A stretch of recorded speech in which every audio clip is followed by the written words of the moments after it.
Bonjour, alors voilà la correction de cet exercice. L'exercice, voir la figure ci-contre, telle que L et L' sont deux droites parallèles.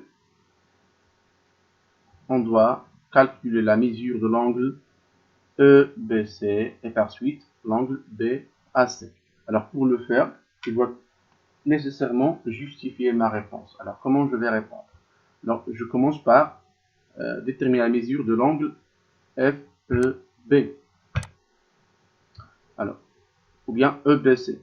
Parce que déjà, FEB, on l'a déjà, c'est 35 degrés. Alors, EBC, c'est cet angle-là. EBC. Voilà. Alors, L et L' sont deux droites parallèles. Voilà, on a une séquente qui est la séquente BE. Alors, on a dit que deux droites et une séquente forment deux paires d'angles alternes internes. Alors, FEB et EBC sont deux angles alternes internes. Et puisque L et L' sont parallèles, alors les angles sont égaux ou bien ont la même mesure. Alors, on a les angles EBC et FEB sont deux angles alternes internes par rapport au parallèle L et L' et coupés par la séquente BE. Coupés par la séquente BE. Alors, FEB égale EBC égale 35 degrés. Alors voilà, j'ai déterminé la mesure de l'angle EBC. Je ne commence pas par EBC égale 35 quarts, mais je commence par les données.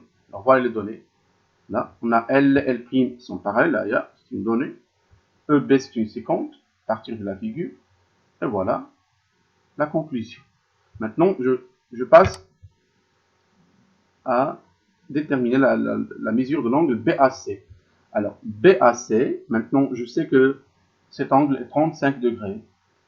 Cet angle-là vaut 20 degrés. Alors, il me reste seulement la mesure de l'angle BAC. On a ABC, c'est un triangle. Alors, on sait que la somme des mesures, alors, triangle, dans le triangle ABC, on a ABC égale 35 degrés, ACB égale 20 degrés. Alors, on sait que la somme des mesures des angles d'un triangle vaut 180 degrés. Alors, BAC égale 180 moins la somme des deux angles, 35 plus 20. Et je calcule. Alors, BAC égale 180 moins 55 égale 125 degrés. Alors, la mesure de l'angle BAC est 125 degrés. Alors, voilà comment je fais une justification pour déterminer la mesure des angles. Soit j'utilise les angles alternes internes d'un correspondant ou bien la somme des mesures des angles d'un triangle.